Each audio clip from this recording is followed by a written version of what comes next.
I stood in my kitchen, still wearing the dress I bought for her wedding. I had imagined the moment 1,000 times, how she would turn and smile when she saw me, how we'd cry together as I pinned the necklace around her neck, how I'd take her hand and whisper, "You'll always be my baby." But none of that happened because she told me not to come. Her voice had been cold, direct. "Mum, I think it's better if you don't come." No explanation, no discussion, just those words. The house was so quiet that morning, too quiet, the kind that makes your ears ring. I kept glancing at the clock even though I knew the ceremony had already started. I'd made a pot of coffee I couldn't drink and wrapped a gift I would never give. The silence settled in like a second skin. I didn't cry, not right away. I just sat in the kitchen chair, one hand holding the edge of the table like it might anchor me to something. I told myself, maybe she'd call. Maybe there had been a mistake. Maybe this wasn't really happening. But it was, and the silence kept getting louder. When the knock came the next morning, I almost didn't answer the door. I was still in the same dress, though the fabric now felt like it belonged to someone else. I opened it slowly, expecting a neighbor or a delivery. But there he was, Caleb, my daughter's new husband, still in his wedding suit, though the tie was gone and the buttons were open at the collar. He looked exhausted, lost, and he didn't say hello. He said, "Can we talk?" Before we start, let us know in the comments where you're watching from. Don't forget to like, share, and subscribe for more powerful stories. Before all of this, before the silence, before the heartbreak, before the wedding that happened without me, there was love. Real, undeniable love. The kind you feel so deeply in your bones that you think it can never be lost. That was my life with Ariel. She was my only child, born during a thunderstorm after 14 hours of labor and 5 years of fertility struggles. When I held her for the first time, her tiny fingers wrapped around mine like they'd been waiting for me. From that moment, it was just the two of us against the world. I raised her alone. Her father left before she could speak her first word. I never spoke badly about him, not once. I wanted her to believe in love, to believe in loyalty. I worked 2 jobs for most of her childhood, teaching second grade during the day and tutoring in the evenings, just to keep us afloat. Every science fair project, every piano recital, every birthday cake shaped like a castle or a cartoon princess, I was there. Even when money was tight, she never knew it. Her world was soft and safe, and I made sure of that. We were close, the kind of close where we had Friday night rituals, matching pajamas, popcorn, and a new movie every week. The kind of close where she would crawl into my bed at midnight during thunderstorms, even at 15, and whisper, "Just until it passes." She was always bright, kind, quick to laugh.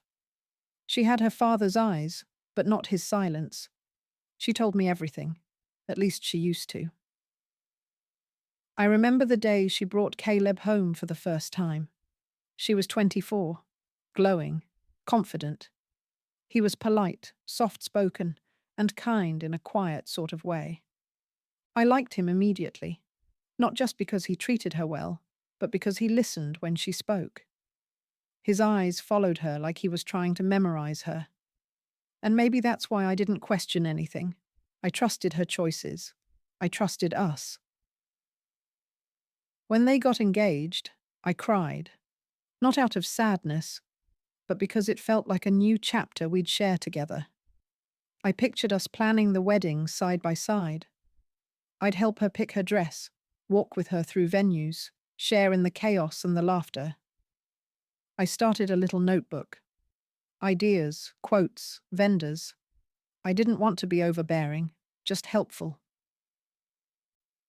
I bought a necklace for her, a delicate gold chain with a tiny heart-shaped charm carved with the words, "Always your mum." I wanted to give it to her the morning of her wedding. We even looked at flower arrangements once. She had come over with a wedding magazine, plopped down at the kitchen table with 2 cups of tea, and we spent an hour flipping through pages and circling favorites. That moment, just her and me, giggling about centerpieces and color palettes, felt like the old days. I held on to it, not knowing it would be the last time she asked for my input. In the months that followed, something changed. At first, I thought it was just wedding stress. She stopped calling as often, skipped our weekly coffee dates, replied to my texts with short, clipped messages. I didn't push. I thought she'd come back around. Looking back now, I realize I ignored the shift. I didn't want to believe it was real. I didn't want to believe that the closeness we had, the bond we built over decades of just us, could be so fragile. But in that quiet time before everything unraveled, I was still hopeful. I would still picture the moment I'd watch her walk down the aisle. I would still imagine her squeezing my hand before she said her vows. I even practiced a short speech in front of the mirror one night. I thought it would be a moment we would both treasure, a full circle moment between a mother and daughter who had weathered everything together.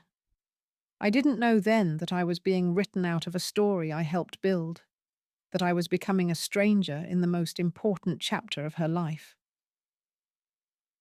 The shift was subtle at first, almost invisible if you weren't paying close attention, but mothers always notice, even when we pretend we don't. It happened on a Sunday afternoon. Ariel had invited me to brunch with Caleb's parents at a trendy little place downtown. I was excited, not just to see her, but to feel included again. It had been weeks since we'd spent time together, and part of me hoped this was her way of pulling me back in. The restaurant was bright and modern, full of natural light and fake ivy on the walls. We sat at a round table by the window. Caleb's parents, Richard and Marka, were already seated when I arrived, both dressed to the nines. Marka in designer sunglasses she didn't take off even indoors. Caleb stood to greet me. Ariel didn't. "Mum," she said flatly, "you made it." It was the way she said it, not quite cold but distant, like I was an obligation rather than someone she'd been looking forward to seeing. I smiled through it. Wouldn't miss it. The server brought menus, and I asked if they had a vegetarian option, something light. Marka scoffed under her breath and said, "Oh, another one." Ariel chuckled nervously but didn't say anything. I brushed it off. I didn't want to make a scene. We started talking about the wedding. Caleb mentioned they just finalized the guest list. I perked up, excited. "Did you decide on a florist yet?" I asked, pulling a small pamphlet from my bag. One of my old students started a flower business, and her arrangements are absolutely gorgeous. I thought, "We've got it under control," Ariel cut in, her voice sharp and immediate. The smile on my face froze. I looked at her, surprised. The pamphlet in my hand suddenly felt ridiculous. I started. "I know," she said, not unkindly but firmly. "But it's really something we've already figured out." The table fell silent. Caleb looked down at his plate. Marka raised an eyebrow and took a sip of her mimosa. I folded the pamphlet and tucked it back into my bag. My cheeks burned, but I laughed softly to play it off. "Of course," I said. "I didn't mean to step on any toes." But something inside me cracked. It wasn't just what she said. It was how quickly she dismissed me, like my opinion didn't matter, like my excitement was embarrassing. That night, I sat on my couch and replayed the moment over and over. It had seemed small at first, but the more I thought about it, the more it unsettled me. She had always been respectful, even when we disagreed, even in her teenage years. She never cut me off like that. I wondered if it was wedding stress, or maybe she was trying to impress Caleb's parents, who clearly viewed me as someone beneath their social tier. Still, it stung. Over the next few days, I noticed other little things. She stopped sending me updates about the planning. I found out about her bridal shower through a photo someone else posted online. When I commented, "Looks like a beautiful day," she didn't even reply. I told myself not to take it personally. I reminded myself she was busy, overwhelmed, and maybe leaning more on Caleb's side of the family to balance the load. I wanted to believe that. I needed to. But it lingered. That moment at brunch, the way she looked at me, the speed with which she shut me down, like I was stepping out of place in a life I'd spent 2 decades helping her build. It was the first time I questioned my role in her new world, the first time I wondered if I had already been replaced. After the brunch, things didn't return to normal. In fact, they got quieter, eerily so. It wasn't just that Ariel stopped sharing updates about the wedding. It was like she had started erasing me, one layer at a time. Calls became sporadic. Texts turned into one-word replies. She stopped saying "love you" at the end of phone conversations. I didn't realize how much I cherished those 3 words until they were gone. I tried to stay involved, gently, without overstepping. I sent her a picture of my old wedding veil, asking if she'd like to use it as her something old. It had been in our family for 3 generations. She didn't reply for 3 days. When she did, it was a simple, "I'm going with something different." No explanation, no thanks, just finality. I asked if she needed help addressing invites. She told me they were already handled. I offered to host a small get-together for her college friends. "It's just not the vibe we're going for," she said, smiling, as if trying to make it sound polite, but her eyes didn't match her mouth. One afternoon, I stopped by her apartment with a basket of baked goods and a small box of childhood mementos I thought she might want to use for the wedding photos. A pressed flower from a camping trip, her kindergarten drawing of us holding hands. Caleb answered the door. He looked uncomfortable. "She's not really feeling up to visitors right now," he said. I offered to just leave the basket, and he nodded. That was it. The box was returned to me a week later, untouched. The silence didn't come all at once. It crept in slowly until I realized we hadn't had a real conversation in over a month. No more updates, no more, "Mum, what do you think?" No questions, no warmth. She stopped needing me. Or maybe she stopped wanting me. I kept trying to find excuses for her. Maybe it was Caleb's influence. Maybe she felt pressure to grow up and separate. Maybe Marka was feeding her ideas about how things should look. But deep down, I started to worry something else was happening, something I didn't understand and couldn't reach.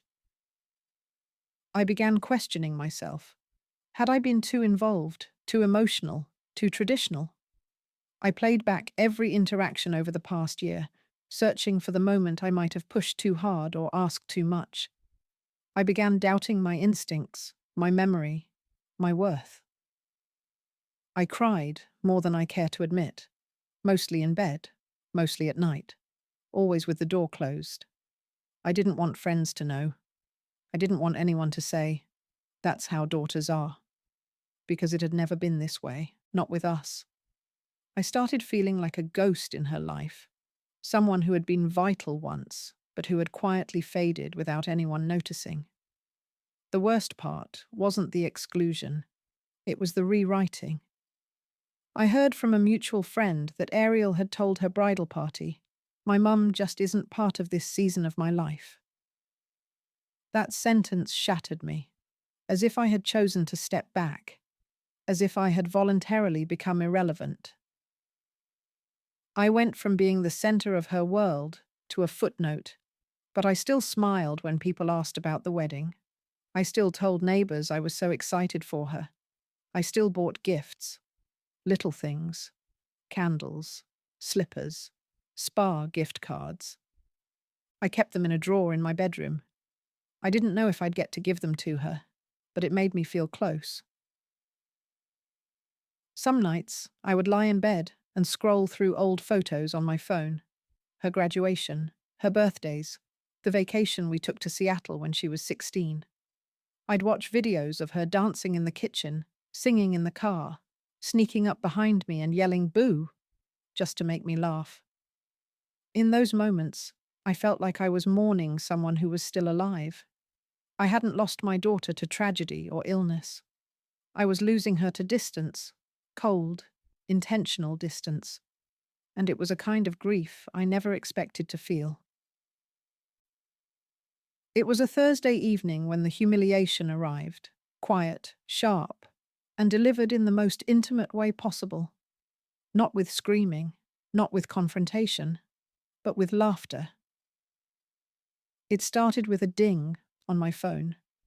I was cooking dinner, lentil soup, something warm to fill the space that had started growing inside my chest. I glanced at the screen and saw I'd been added to a group chat titled Ariel's Bridal Babes. My heart actually fluttered.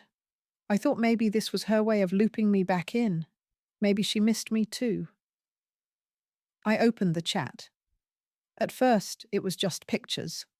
Bridesmaids trying on dresses, someone posting a mood board of color schemes, a screenshot of Caleb and Ariel dancing in their living room, smiling wide. Then came the messages, dozens of them from girls I barely knew. Bridesmaids, cousins, old roommates. Some of them had met me once, maybe twice, but they were talking about me like I was a category, a problem. Ari said her mum is going to lose it if she's not front and center during the vows.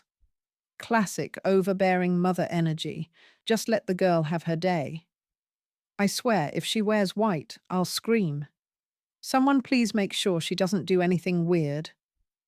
Is she even still coming? Ari doesn't even talk about her anymore. My throat closed. I scrolled back up, my hands trembling. It was like peeling back a curtain and finding a party you weren't invited to, but where you were still the main topic of conversation. They didn't know I was there. Someone must have added me by accident. And there, in between the jokes and emojis, was my daughter's reply. She means well, but she's just too much sometimes. Everything turns into a guilt trip with her. I honestly don't have the energy. I stopped breathing for a second. I read the message again, then again. I stared at it like maybe the words would change, but they didn't. They were hers, and they were honest. I wasn't angry. I was hollow. This wasn't just a private message. This was a room full of people laughing at me behind closed doors. People who had never sat with me through nights of fevers, school projects, breakups. People who didn't know how hard I had worked to make her childhood feel whole. And my daughter, the girl I once rocked to sleep while humming lullabies, had given them permission. I sat down on the kitchen stool. The soup boiled over on the stove behind me, hissing, bubbling. But I didn't move. I just stared at the phone in my lap. I didn't reply. I didn't leave the chat right away. I just read every message, line by line, until the pain had a physical weight. Eventually I stood, wiped my hands on a dish towel, and quietly left the group. I didn't call her. I didn't send a dramatic message. I didn't cry. That night, I just felt small, like I had become the punchline to a story I thought I was helping to write. The next morning, I opened my closet and stared at the dress I'd bought for the wedding. It was a soft blush color, elegant and simple, exactly what she used to say she loved.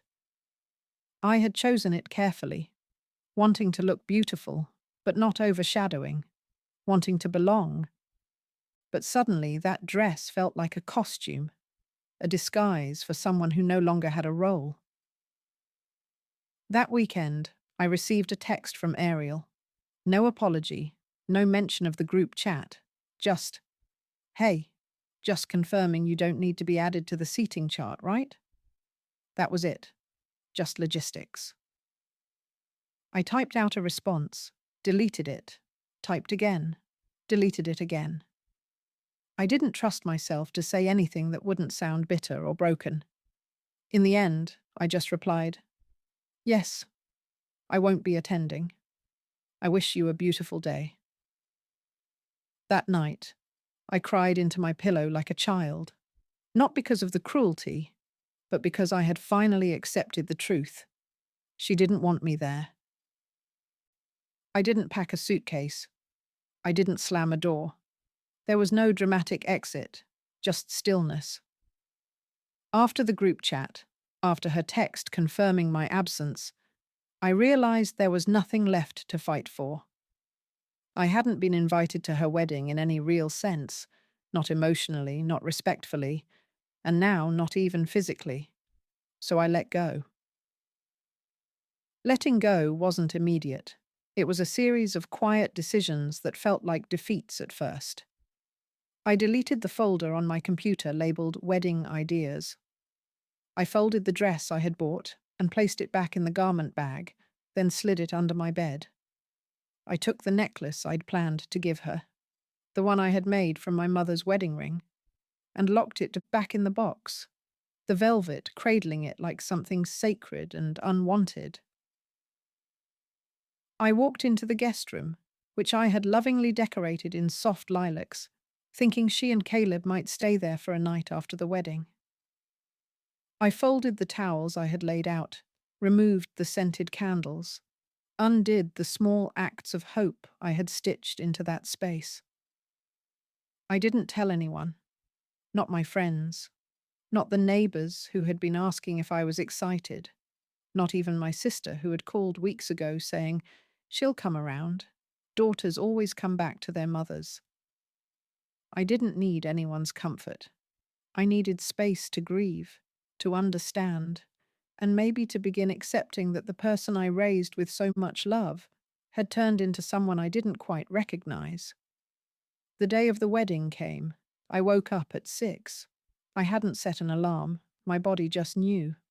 The house was too quiet, even for a Saturday. Outside, the sunlight felt too golden, too soft for the ache in my chest. I made a pot of coffee and didn't drink it. I stood in the kitchen wearing that same blush-colored dress, not because I planned to go, but because I needed to see what she chose to reject. I stood there for hours, not moving much, just listening to what? I don't know. Maybe to the sound of nothing. I imagined her walking down the aisle. I imagined people smiling, music playing, cameras flashing. I wondered if Caleb looked happy. I wondered if she thought of me at all. And then I wondered if it mattered anymore. By noon, I changed into pajamas. The dress went back under the bed. I threw a blanket over it like that would muffle its memory. I sat on the couch and stared out the window. There was no movie-worthy moment, no unexpected text, no knock at the door, just a slow, steady heartbreak. And through all of that, I said nothing. There was a time I would have begged, written a long letter, demanded an explanation. But I couldn't do that anymore, not because I was too proud, but because I was too tired. When someone shows you clearly that they no longer see your value in their life, you stop offering them more pieces of your soul to discard. I wasn't angry. I wasn't even bitter. What I felt was something deeper, quieter, like walking out of a room you helped build and realizing the door has already been closed behind you. In that silence, I did something I hadn't done in weeks. I lit a candle in the center of the living room. I poured myself a cup of tea, and I sat down. Not to cry, not to plead with the universe, but just to be still with myself. I thought about who I used to be, before motherhood consumed me, before my entire identity was wrapped around being someone's mom. I tried to find that woman again, the one who liked journaling, who took long walks after work, who painted once, even if she never finished anything. And somewhere in the stillness, I made a quiet vow to her. If I was being written out of someone else's story, I better start writing my own. I didn't need a seat at the wedding. I needed a seat at my own table, the one I had forgotten to set for myself all these years. The day after the wedding felt heavier than the day itself. There was no event to brace for, no hope to quietly suffocate, no illusion left to polish. The finality had settled in. Ariel was married, and I hadn't been there. I hadn't walked her down the aisle. I hadn't seen her say "I do." I hadn't watched her dance under twinkling lights, smiling like the child I used to know. I had been erased. Sunday mornings used to be my favorite. Growing up, Ariel and I had a ritual. Pancakes with strawberries, jazz music humming softly in the background, the two of us in fuzzy socks, laughing at nothing. Sometimes I'd catch her dancing in the kitchen, holding a spatula like a microphone. I loved those mornings more than she'll ever know. But this Sunday, there was no music, no strawberries, just silence, the kind that presses down on your chest like a weight you can't shake off. I wandered the house without purpose. The quiet clung to me, thick and unrelenting. I picked up the phone twice to call her. My fingers hovered over her name. But what would I even say? Congratulations? I miss you. Why did you do this? Instead, I scrolled through social media. Her wedding photos were already up. Perfect lighting, her dress like something out of a magazine, Caleb smiling beside her. Her caption read, "The best day of our lives." There were hundreds of comments. "You look stunning. Such a beautiful couple. So happy for you both." Not a single mention of me. Not one. But what truly broke me was the image of her and Marka, Caleb's mother, hugging tightly, both beaming, cheeks pressed together like they'd known and loved each other for decades. The caption under that photo read, "My second mum, thank you for making everything so magical." I stared at the screen until my eyes burned. My second mum. As if I had been the temporary one. As if everything I'd done, the scraped knees I bandaged, the birthdays I stretched every penny to make special, the nights I stayed awake beside her feverish little body whispering, "You're okay. I'm right here." None of it mattered now. I walked to the kitchen and opened the fridge, searching for something to fill the void. There it was, the 3-tiered cake I had made the day before, my own version of celebrating from afar, chocolate with raspberry filling, her favorite. I had planned to slice it, light a candle, and make a toast in her honor, just me and my memories. But I hadn't touched it. Now I couldn't bear to look at it. I pulled it out, tore off the lid, and carried it to the trash. I didn't slice it. I didn't even try to save a bite. I dropped the whole thing in. The decoration, the care, the love behind it. All of it buried in plastic and shame. Then I sat on the kitchen floor, back against the cabinets, legs pulled in, and let myself sob. Not the quiet tears I'd been swallowing for weeks, but raw, aching sobs. The kind that empty your lungs and shake your shoulders. I cried for the daughter I raised, for the relationship we lost, for the years I gave so freely only to be treated like an afterthought. I cried for myself because I had done everything I could. I hadn't been perfect. What mother is? But I had been present, loving, devoted. I had tried to show up in every way I knew how, and still, it hadn't been enough. Eventually, I pulled myself off the floor and dragged a blanket to the couch. I curled up with it like a shield, my face puffy, throat sore, head pounding.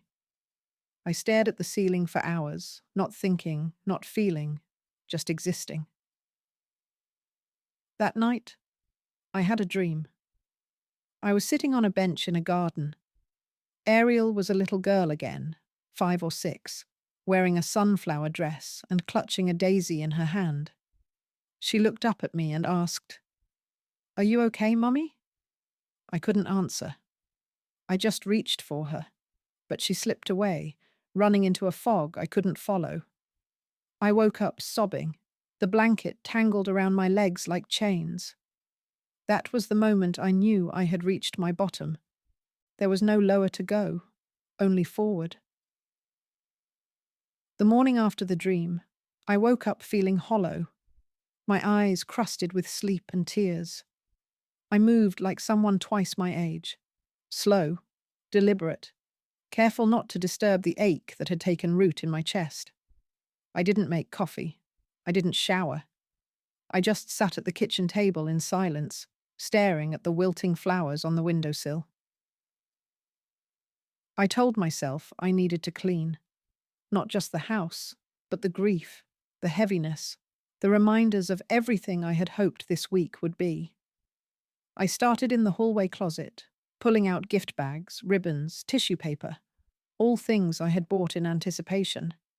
I threw them into a plastic bin, sealing them away without ceremony. Then I reached the last item, a small lavender box, hand-wrapped with cream ribbon. The necklace, the one I had planned to give Ariel the morning of her wedding. I had almost forgotten about it. My heart thumped as I held it, not because I thought she would still want it, but because I suddenly remembered what was inside besides the jewelry. I sat down slowly on the couch, carefully untying the ribbon like it still mattered. Inside was the necklace, tucked into soft white velvet. A delicate gold chain with a heart-shaped pendant, engraved with the words, "Always your mom." But it wasn't just the necklace. I had placed in there, beneath the padding, folded into 4 tight squares, was a letter. One I had written weeks earlier. A letter I had forgotten about in all the noise of rejection and hurt. I pulled it out and unfolded it slowly, the paper crinkling between my fingers. It was written in my neatest handwriting, the kind I used when I wanted every word to be perfect. Dear Ariel, today you become a wife, a partner, a co-pilot in someone else's life. And while I know that role is sacred and beautiful, I hope you never forget the one you've always had, as my daughter. From the moment I first held you, I knew I would spend my life protecting you, cheering for you, and loving you in every way I knew how. Every late-night cry, every scraped knee, every story you whispered into my shoulder, they're stitched into my soul. You are my heartbeat in motion. I know I haven't been perfect. I've made mistakes, missed cues, said the wrong things at the wrong time, but never once has my love for you faltered, not for a second. This necklace holds a piece of me and of your grandmother, too. Her wedding ring was melted into the charm, so you'd carry both of us with you. Not because you need reminders of the women who came before you, but because you deserve to know the strength you carry comes from somewhere real. I don't know where your new life will take you, but I hope you'll always find your way back to me. Not because you have to, but because you want to. Because love, the real kind, has space for roots and wings. With all my heart, Mum. My hand trembled as I read the words aloud, tears slipping silently down my cheeks. I had written them in a moment of hope, of warmth, when I believed there would still be space for me in her next chapter. But now, reading them felt like a message from a version of myself that didn't know what was coming. Yet somehow, it didn't make me feel foolish. It made me feel grounded. That letter wasn't for Ariel anymore. It was for me. It reminded me of the mother I had been, the love I had given so freely, the legacy I had carried from my own mother and tried to pass on. The pain hadn't erased that. Her silence hadn't undone it. I placed the letter back in the box, but I kept the necklace out. I clasped it around my own neck, fingers fumbling through the tears. The charm sat right at my heart, light and warm against my skin. It didn't feel like surrender. It felt like reclamation. I wasn't just a mother who'd been pushed away.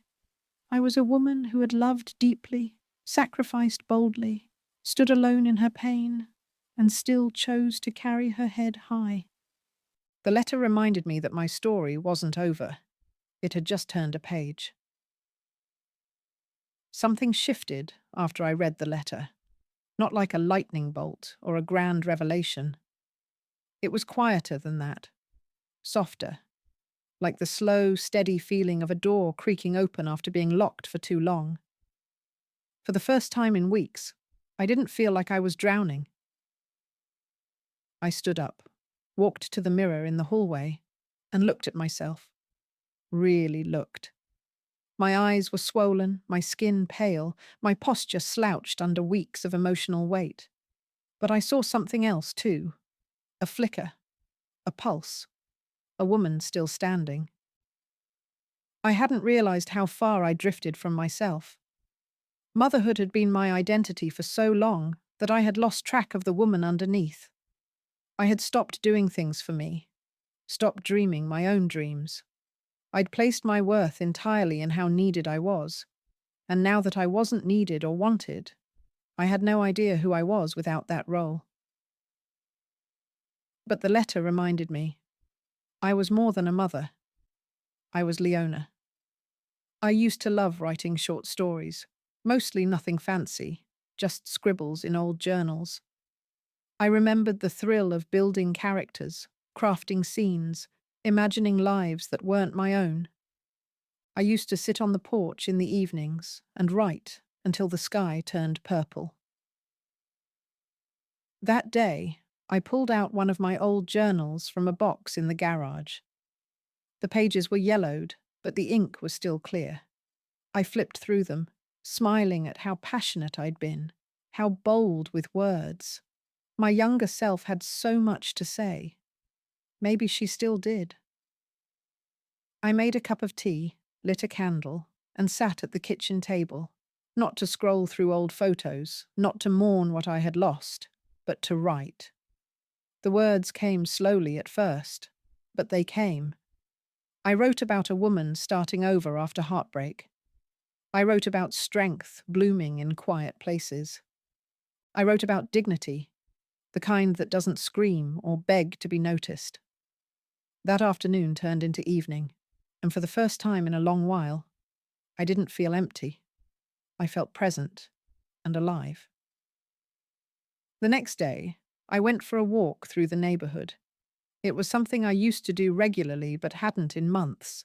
The air was cool and crisp, the early signs of autumn peeking through the trees. I passed by houses with wind chimes, children playing on driveways, the scent of someone baking something sweet.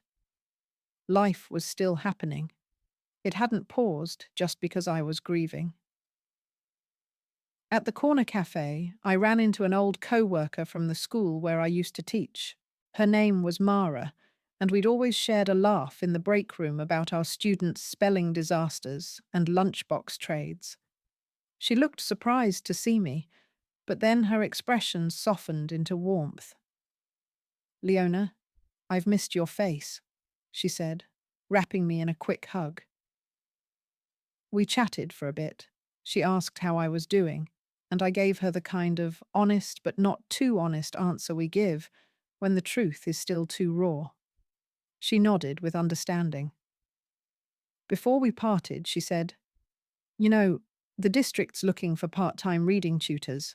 You always had a gift with the kids who struggled. You should think about it." I smiled politely, but something inside me sparked. Not because I needed the money, but because I missed feeling useful, not in a self-sacrificing, one-sided way, but in a meant-to-be-there way. That night, I pulled out my resume, updated it. I didn't tell anyone. I wasn't trying to prove anything. I just wanted to reconnect with the part of me that knew how to give without disappearing. Day by day, I started rebuilding. I put music back in the house. Nothing dramatic, just soft jazz, and a few songs from when Ariel was a child. I cleared out the drawer of gifts I'd hidden for her and repurposed them. I lit candles, not for nostalgia, but for warmth. I even started attending a writing group at the library on Wednesday nights. It was awkward at first, but I sat in the circle anyway, clutching my notebook like armor. No one knew what I'd been through, and that was okay. This wasn't about being seen. This was about remembering myself. And for the first time in a long time, I wasn't waiting for an apology or reconciliation to feel whole. I was quietly, steadily finding my way back. Healing didn't come with fireworks. It came in whispers, in routines, in choices that seemed small, but meant everything. I didn't announce what I was doing to anyone, not even to myself. I just started moving differently. Each morning I woke up and made my bed with purpose. I opened the blinds and let the sun in. I stopped checking social media first thing, stopped looking at Ariel's posts to see if I'd been mentioned, tagged, or remembered. I stopped chasing shadows. Instead, I created light. I started volunteering 2 mornings a week at the public library, organizing children's story hour. The first day, I thought it would break me, seeing little ones with eager eyes and wobbly voices, watching their mothers trail behind them, proud and exhausted. But it didn't break me. It soothed me. I read books aloud with energy I thought I'd lost. The children laughed, pointed at the illustrations, begged for just one more. I had forgotten how good it felt to be someone's favorite voice in the room, even just for a few pages. One little girl, Harper, clung to me every Thursday. She had pigtails and a tendency to interrupt stories with questions like, "But what happens if the dragon is lonely?" She reminded me so much of Ariel at that age. It made my chest ache and swell all at once. I also applied for the tutoring job Mara mentioned. I didn't think they'd want someone who had been out of the system for a few years, but within a week, I had a phone interview. By the end of the month, I was helping struggling second graders sound out words and build sentences.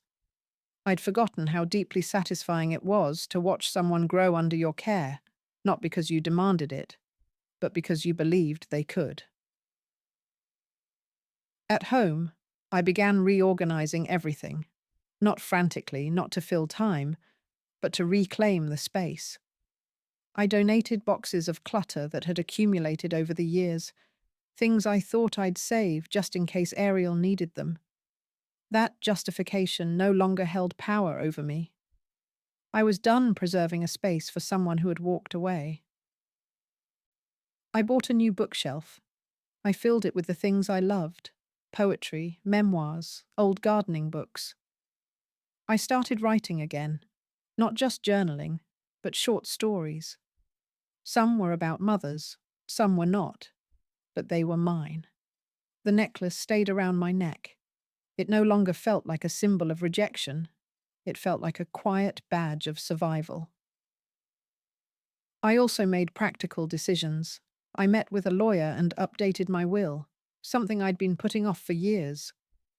I didn't cut Ariel out completely, but I made it clear that my legacy wouldn't be dictated by guilt or obligation. I added charities I cared about. I listed instructions for my journals, my letters, my stories. I wanted to be remembered on my terms, as a woman who loved deeply, but who also lived for herself. I didn't tell Ariel about any of it. I didn't send a message, didn't try to guilt her into reaching out. I let her silence be hers to own. But silence didn't mean I was idle. It meant I was rebuilding, quietly and intentionally, preparing for a life that didn't revolve around being someone's safety net, someone's afterthought, someone's scapegoat. I started keeping a calendar again, but this time the entries were for me: writing group, tutoring sessions, walks with a neighbor, an open mic night I told myself I might attend, even if I didn't read anything. I penciled them in like promises to myself. People began noticing. At the library, a retired professor asked if I'd ever considered publishing. At tutoring, a parent wrote me a thank you note for helping her son finally enjoy reading. At the grocery store, a stranger complimented my smile and asked what perfume I was wearing. I didn't even realize I'd started wearing it again. It wasn't a makeover. It was a reawakening. There was no announcement, no social media post, no grand speech, just the slow, steady reclaiming of who I had always been beneath the ache. Leona, not just Ariel's mother, but a woman who still had chapters to write. It began with a ripple, not a wave.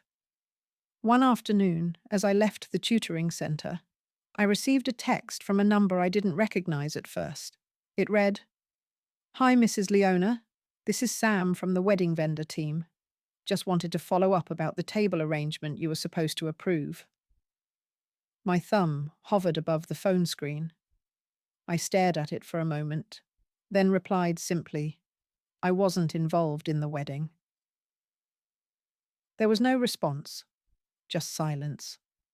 But that single message stirred something in me. For the first time, someone outside my bubble had assumed I had been a part of my daughter's big day because they believed I should have been. That small assumption reminded me of something I'd forgotten. The world hadn't erased me, she had, and not everyone had agreed. Days later, I ran into an old friend, Denise, at the farmer's market. She had been invited to the wedding through mutual acquaintances and hadn't seen me there. Her face twisted into confusion. "I kept looking for you all night," she said. "I thought maybe you were late, or were you out of town?" I hesitated for a second, then decided I no longer needed to protect anyone. She asked me not to come. Denise blinked. Her hand went to her chest. "Leona, I'm so sorry."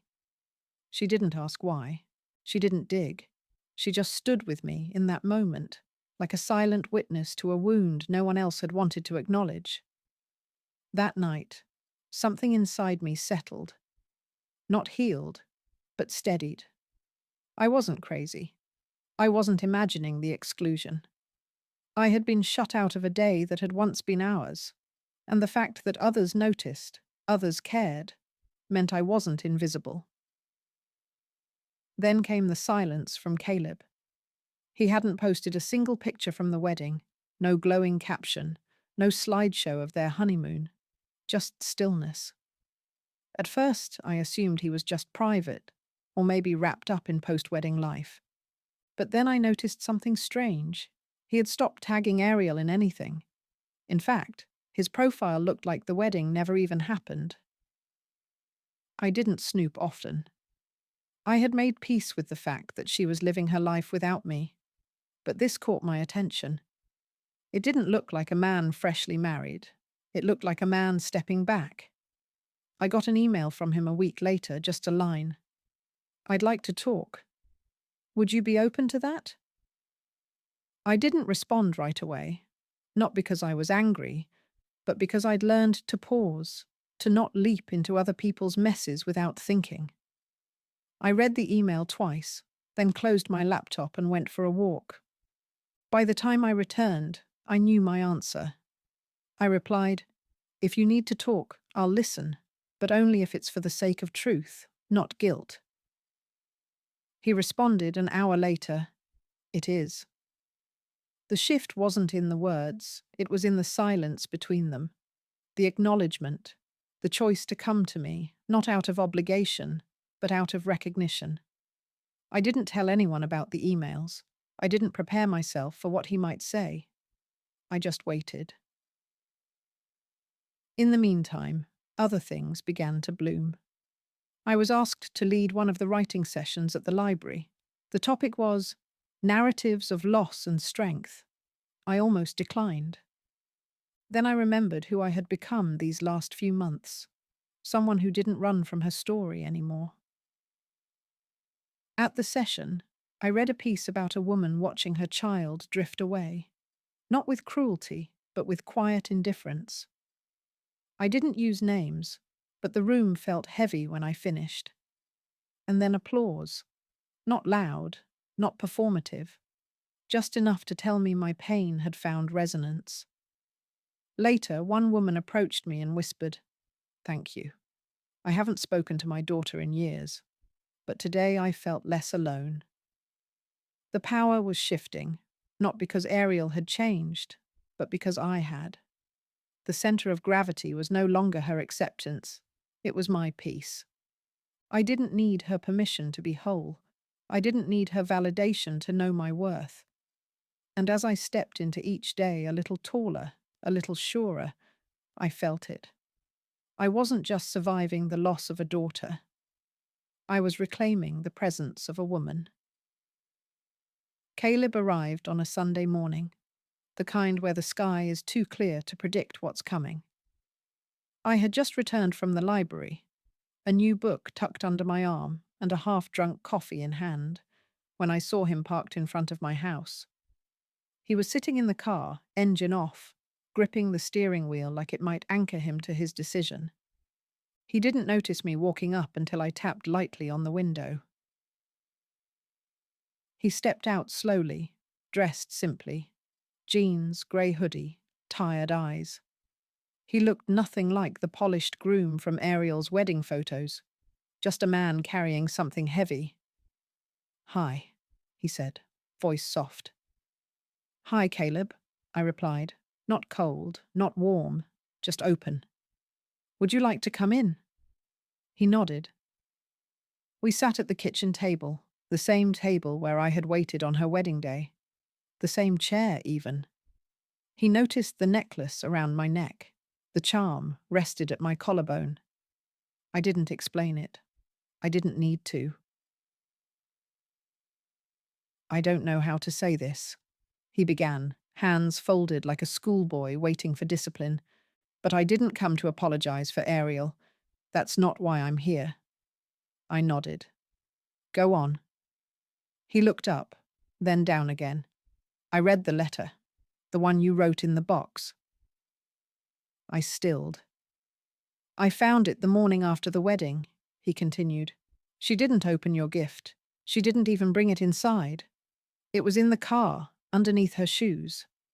I opened it because, I don't know, something didn't sit right with me. And then I read the letter. And everything made sense." He took a breath. "I knew there was tension between you two.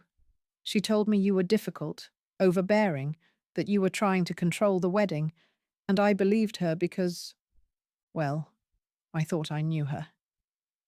A silence hung between us, not heavy, just fragile. "But that letter," he said, "wasn't written by someone trying to control anything. It was written by a mother who loved deeply, fiercely, and who was hurting." I felt something twist in my chest. Not pain, not pride, just truth, reflected back. "She's been different," he admitted, "since the wedding. Cold, withdrawn. It's like she got what she wanted, and still something feels missing.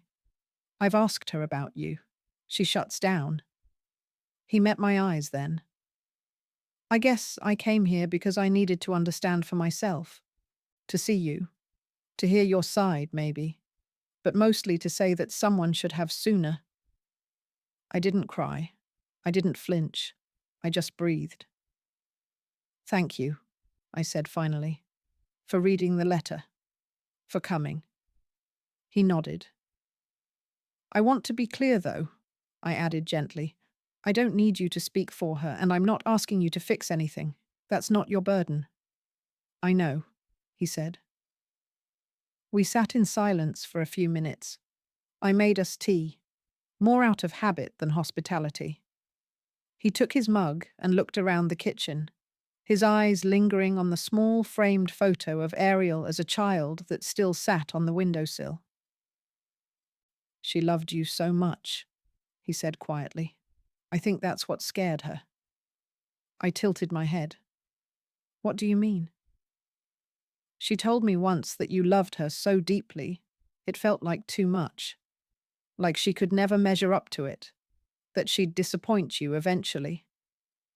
I let the words settle. So she decided to disappoint me all at once. Caleb didn't reply. He didn't have to. I looked at him, this young man who had married my daughter, who had seen through her armor, who had come here not to make amends on her behalf, but to honor the truth she'd buried. I saw the conflict in his eyes, the affection, the disappointment, the questions.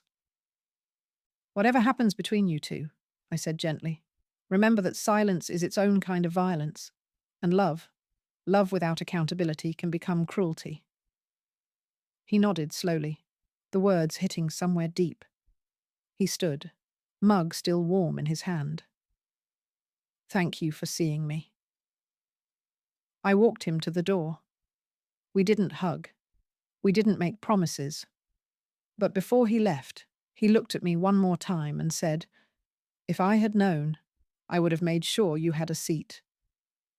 I smiled, not bitterly, but with grace. "I didn't need a seat at the wedding, Caleb. I just needed someone to see that I existed." He nodded once. Then he left, and I closed the door behind him. Not with anger, not with grief, but with clarity. 2 weeks after Caleb's visit, I received a letter in the mail. Not an email, not a text. An actual handwritten envelope with my name on it in Ariel's looping cursive. I stood in the hallway, holding it like it might burn. I didn't open it right away. I walked to the kitchen, made tea, and sat at the table. The same one where Caleb had told me I was seen. I traced the edges of the envelope. My heart pounded in my ears. Eventually, I peeled it open. The letter was short, less than a page, but every word pulsed with weight. "Mum, I don't know how to start this. I've rewritten it 6 times. I keep thinking of what I'd want to hear if I were you, and honestly, I don't even know what that would be. But here's what I do know. I hurt you. I shut you out of something we were supposed to share, and I did it because I thought if I could just control everything around me, I wouldn't feel like I was falling apart inside. I was scared. Not of you. Of not measuring up. Of failing in front of you. You've always been so strong, so present, and somewhere along the way, I confused your love with pressure. I convinced myself that pushing you away would give me space to become my own person. But all I did was create a void, and I'm not proud of it. Caleb told me he visited you. He told me about the letter you wrote. I still haven't opened the gift. I can't yet. But I will. I promise. I'm not asking you to forgive me. I just want you to know I see it now. What you gave. Who you were. Who you still are. And I'm sorry. Love. Ariel. I read it 3 times. My first instinct was to cry, but the tears didn't come. Not because I wasn't moved. I was. But because this wasn't the apology I'd been waiting for. It was more than that. It was accountability not packaged in excuses, not softened with justification. Just truth. And then, almost as if the universe was syncing itself with that moment, I received a call from the school district later that afternoon. The tutoring coordinator asked if I'd be open to coming on full-time next semester. "The kids adore you," she said. "You bring a calm that we don't see often." I told her I'd think about it, but in my heart, I already knew I'd say yes. I wasn't filling a void anymore. I was following a thread back to myself. But the biggest shift came 3 days later. A letter from my attorney arrived, just a copy of the will revisions I had filed last month. I had almost forgotten about it. I glanced through the documents, flipping pages until I reached the section on personal items and inheritance. There, in black and white, was a note I had requested be included. The heirloom necklace may be passed on if the recipient demonstrates understanding of its meaning. Love without conditions, loyalty without performance, and presence without control. It wasn't meant as a punishment. It was a message, a boundary in the shape of legacy. That weekend, I boxed up a few things. Old photos, the first story Ariel ever wrote in second grade, a recipe book she used to love. I mailed it all to her. No letter, no expectations. Just pieces of our past, returned without bitterness. A few days later, she posted a photo on her social media. Not of the wedding, not of Caleb. It was a photo of a worn-out children's book titled I Love You Forever. My handwriting was on the inside flap, to Ariel, who made me a mother. The caption read, "Some things take time to understand. I'm still learning." It wasn't loud. It wasn't public for sympathy or praise. It was quiet, real, like a door slowly creaking open. And for the first time in months, I didn't feel like the story had ended with me on the outside. The justice wasn't revenge. It wasn't a confrontation or a dramatic reckoning. It was clarity, ownership, and finally, acknowledgement. Sometimes the most powerful justice is simply being remembered rightly. It was a Tuesday evening when the phone rang. I almost didn't answer. The number wasn't saved in my contacts, and for a moment, I assumed it might be another school robocall or a telemarketer offering some insurance I didn't need. But something nudged me, a quiet instinct, and I pressed accept.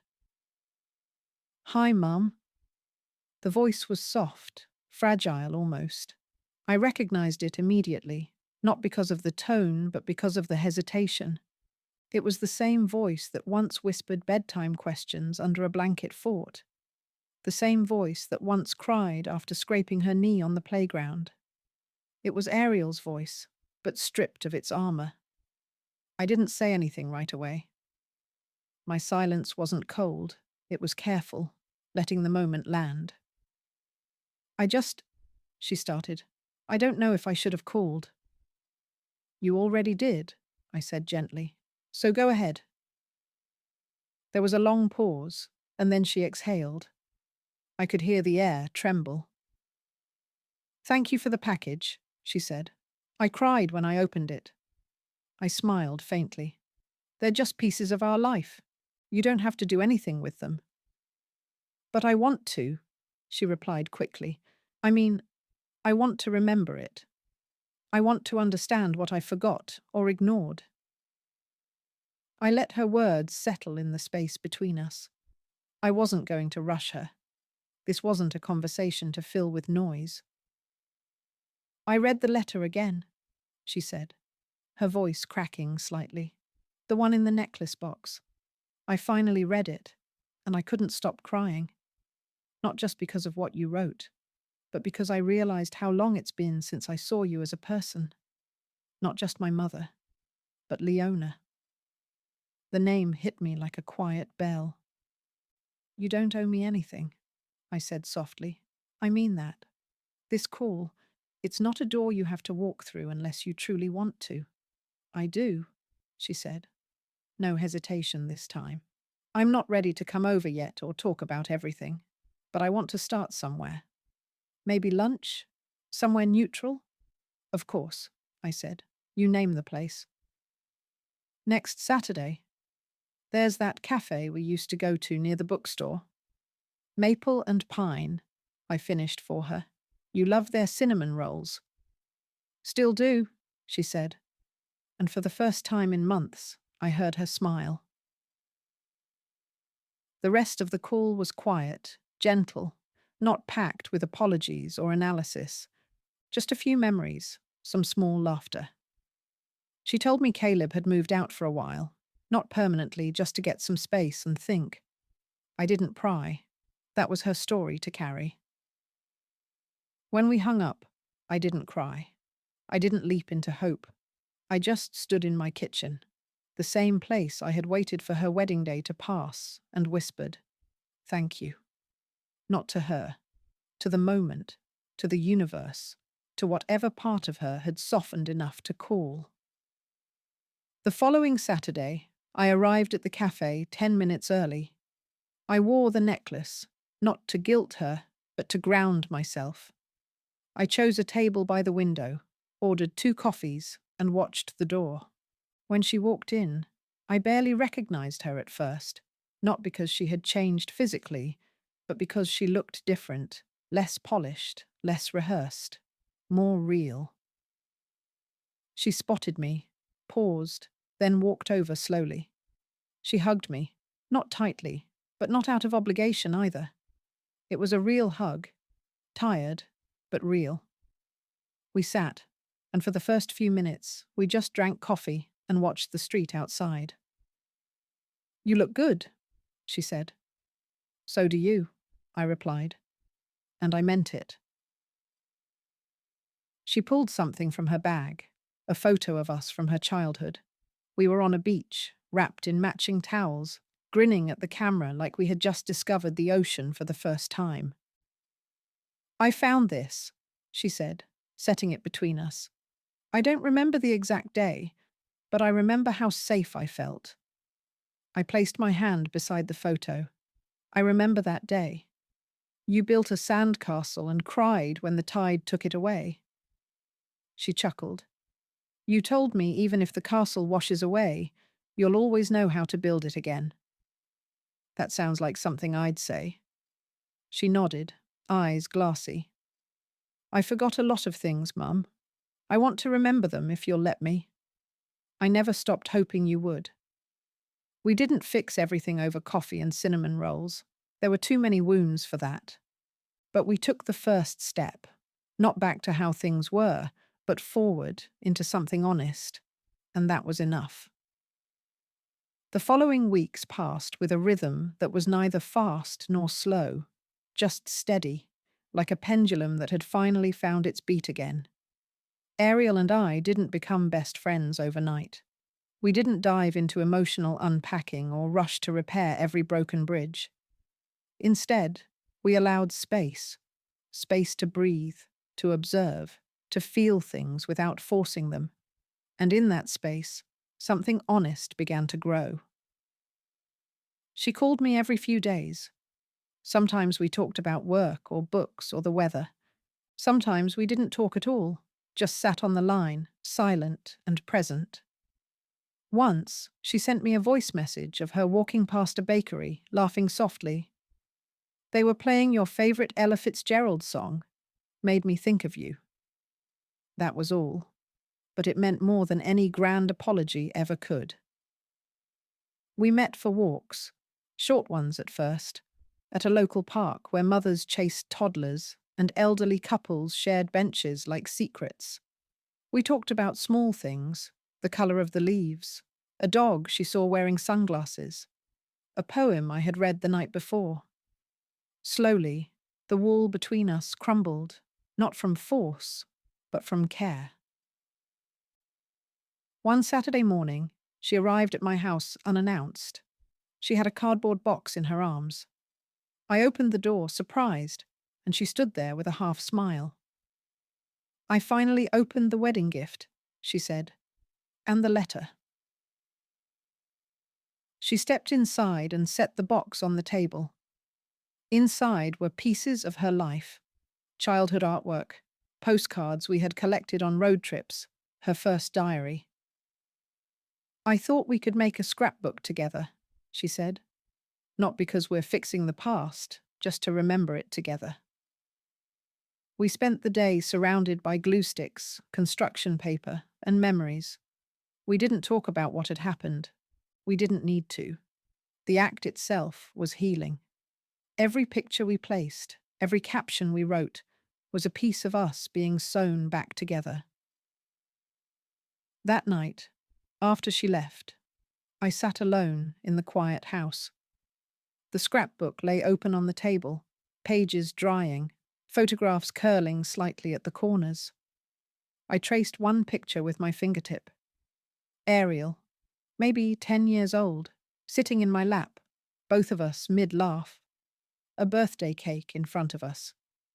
I didn't remember what the joke was, but I remembered the feeling. Pure joy. I got up and walked to the mirror in the hallway, the one I had stood in front of the day I decided to reclaim myself. I looked at my reflection, not for vanity, but for truth. I saw a woman who had been broken, not once, but repeatedly, and who chose not to stay broken. A woman who had loved with her whole being, lost without reason, and somehow found the courage to keep giving anyway, not just to others, but to herself. In that moment, I realized I had never been waiting for Ariel's apology. I had been waiting to see me again, and I had. She'd come back into my life, yes, but I had also come back into my own, not as the version of myself who lived only through motherhood, but as the woman who had held on through grief, grown through absence, and found her voice again through solitude. I went outside, wrapped in a shawl, and sat on the front porch. The wind was cool, rustling through the trees. The street was quiet, and the stars blinked above me like distant promises. I thought about the necklace around my neck, the heart-shaped pendant warmed by my skin. It had been meant for her. Maybe one day it still would be, but for now it belonged to me, a symbol not of loss, but of resilience. The house no longer felt like a waiting room. It felt like home, mine. As I sipped a mug of tea, I thought back to the words I had told her years ago on a beach as she cried over a sand castle the ocean had claimed. Even if the castle washes away, you'll always know how to build it again.